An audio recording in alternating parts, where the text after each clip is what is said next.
Have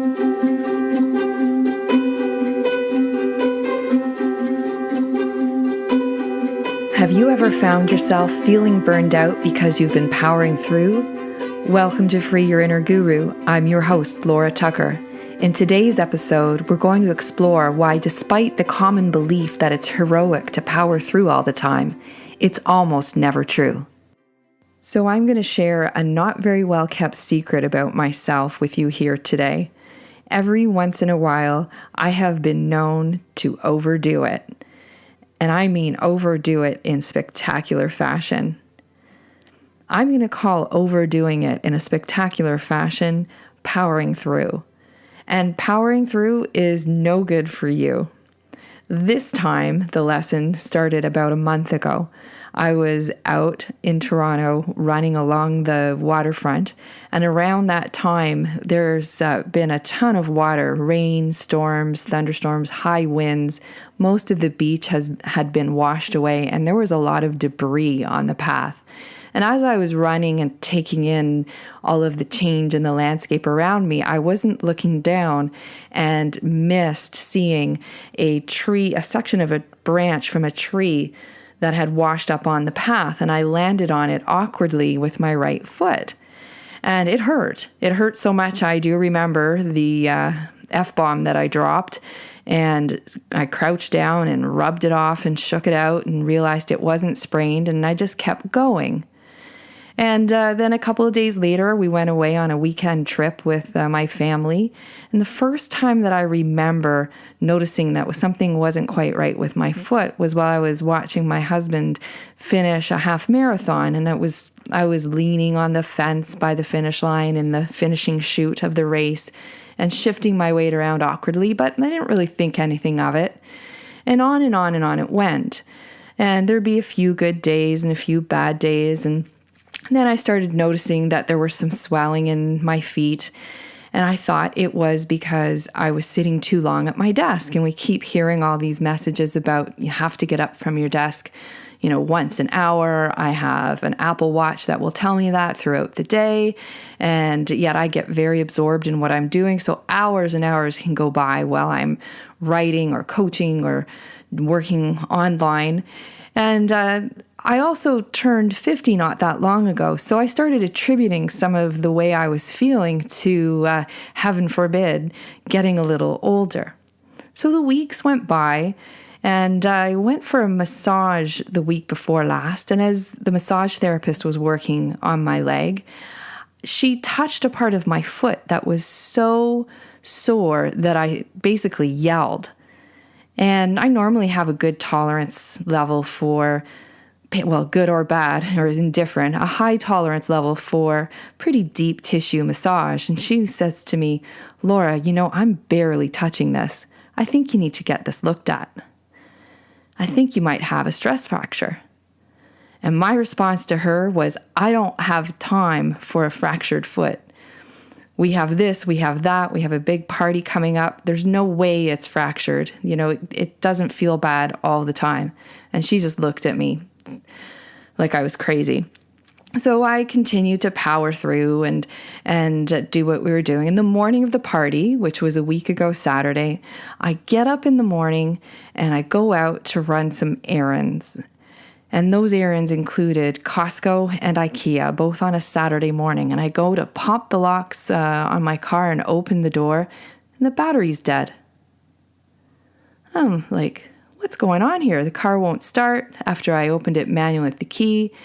And I thought, well, you know what? I got to get these errands done. So I grabbed my husband's car, went and did all of the errands, came back, had a great time at the party, but all through the day, my foot was getting sorer and sorer and sorer, and what had been a good day turned into a very awkward and painful day. Then the next day was the cleanup, and then Monday morning I woke up and I could hardly walk. Then I went, maybe the massage therapist is on to something. So I booked myself an appointment, go get an x-ray. And in the meantime, my car is sitting unused at the curb and requiring a boost every time I use it. And this is how it tends to go when I'm powering through. It won't just be one thing. it'll be more than one thing. So we've got something going on in my body, something going on with the car, one of my possessions, all intertwined at the same time, right at the time when I get the diagnosis from the x-ray that I have a stress fracture in my right foot and need to get my foot into a cast or a walking boot as quickly as possible. The car repeatedly needs being boosted and brought to the dealership. And then that turned into a whole story that I'll probably podcast or blog about in terms of customer satisfaction experience. But let's just say that everything all got hard all on the same day. The same day that I needed my cast, my car was giving me a hard time and I was having a very poor experience that just made things harder. So now I'm in overdrive. I'm powering through and all I want to get is this cast. I want my car back on the road. I end up having to take it to another shop where I'll get treated more equitably. Sorry, that's not even a word. More equitably. And it just gets harder and harder and harder. So finally, at the end of this very long Thursday, I'm in a rental car. My car is at another facility. I finally get down to pick up the cast and get fitted for it about 7 p.m. and I'm just exhausted. And then my inner voice started speaking to me. And it's like, you've been here before. Something's up.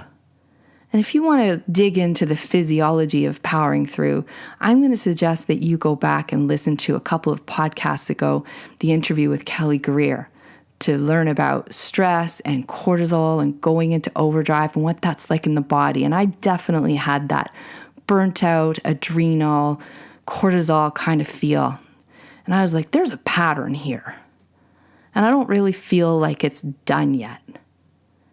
Now, I'm really fortunate because in all of my training as a coach and the work that I do with people, I work with people on setting up their environments so that they are winning environments that pull them forward. And 2 of the 9 environments are the body and physical in the team in terms of possessions. So I've got one of my possessions that I care about very deeply and I need a lot acting up. And as it turns out, it was something else that I had been ignoring when I found out what was wrong with the car for real. There were a couple of problems that have probably been going on for at least 6 months. My gut was telling me there's more. And this is the power of environments.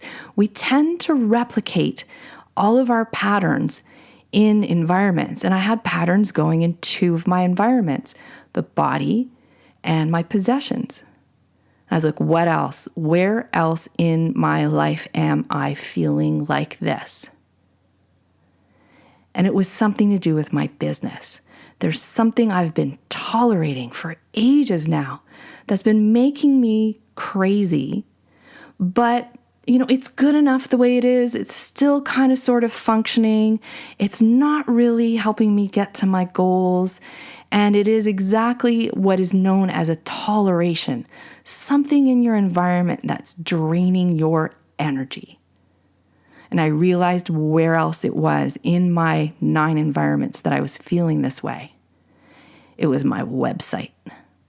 For months, I've been frustrated with my website and the fact that it's not converting the way that it could or should be. And I've received outside opinion from people who are more expert than I am that say that it's fine, Laura, just keep going. And I've been ignoring my instincts, my business instincts, knowing that everywhere else, the content in terms of what I'm doing is good, but it's just not converting. And from a business point of view, that's extremely important given what my goals are for the business, which is to be able to work from anywhere in the world. So I need a website that is an asset that helps to pull me forward in my business game. And I thought, once everything all got sorted out with my foot, which is feeling much better 4 or 5 days in a cast, it's amazing. And my car, that although it's a bit older, it sounds like it's brand new because they got to the bottom of what was wrong and fixed it. So I thought, that's it. I'm not waiting anymore. I don't care that I'm in the middle of a branding exercise and that I'll have new logos. The container of my website, its structure is just not working. So I set aside Sunday, and I had been researching around for different designs and themes, and I'm at the limit of my do-it-yourself technical skills, but I had everything in place. I knew what I wanted to do. And I said to myself, if it's easy when I sit down to do it, I will persist. But if it gets tough and I start to power through again, I'm going to stop and just put it back to the way that it was. Now, how do you think it turned out? Well, you can find out yourself by going over to lauratucker.com. And if you've never been there before, you may not notice, but if you have been there before in the past, you'll see a dramatic change. The look and feel that I had been using was very, let's just call it a year and a half, 2 years ago, as far as where I was and my abilities to put together a site. And now it is light and airy and just waiting for the super new branding that I'll have in the next couple of weeks. And for me, when I look at it, it has a much better feel. And I feel, my gut feeling is that I will be able to do more with it the way that it is. So, what am I hoping to take from this experience? First of all, it is useless to power through. And I don't care what slogans there are out there, like, well, the tried and true, just do it, or feel the fear and do it anyways. All this constant powering through is not good for you. It's no good for me, and it's no good for you. When there is resistance in your environments and things start to kind of break down, there's always an awareness, because we show up as who we are and how we are in every single area of your life. And that's why I don't just call myself a business coach, and I don't just call myself a life coach, because you know what? I love business and I love working with entrepreneurs, but we can't coach the business. We can't coach the entrepreneur. We can't coach the leader without coaching the whole integrated human being. And it's by living through these levels of awareness. You know what? We're all fallible. We all have patterns. And there are times where powering through and having a lot of energies to get things done serves me well. But when it sinks down to that lower level and where powering through is less than empowering, it is no good. And it's time to stop, take a look around, find the pattern, and then address it on the level at which it occurs. So I want to encourage you to take a look. If you've resonated with this, if you see or feel that there's patterns in your environments that may or may not be working for you right now, take a look. Ask yourself, how am I showing up here? And look for sources of frustration, look for sources of a lot of energy with very few results, or where you might be, as I was, ignoring signals from your body and from your vehicle, and ultimately from my website. I could go on and on about this all day, but just take a look around and stay tuned, because in the fall, I'm going to be doing a 10 or 12 week program where we do a scan of all of your environments and see where those patterns are so that you can address them, get the wisdom, redesign them, and then let it pull you forward. If you want to check out the new light, airy design over on lauratucker.com, I've left a link in the show notes for you. And have yourself a wonderful week. May you become more aware of your environments, because they always win. I'm Laura Tucker, signing off for Free Your Inner Guru. Thank you so much for listening to today's episode. I know you have a lot of choice where you receive your inspiration and information. If these ideas and stories resonate with you, I would be so grateful if you would take a few extra seconds for 2 quick things. 1, if there's an idea or moment in the story or conversation that you feel would make a difference in someone else's life, take a quick moment to share on whatever app or website you're listening on. And 2, subscribe so that you can become part of the ongoing conversation. Big conversations become the catalyst for meaningful change. I'm Laura Tucker, signing off for Free Your Inner Guru.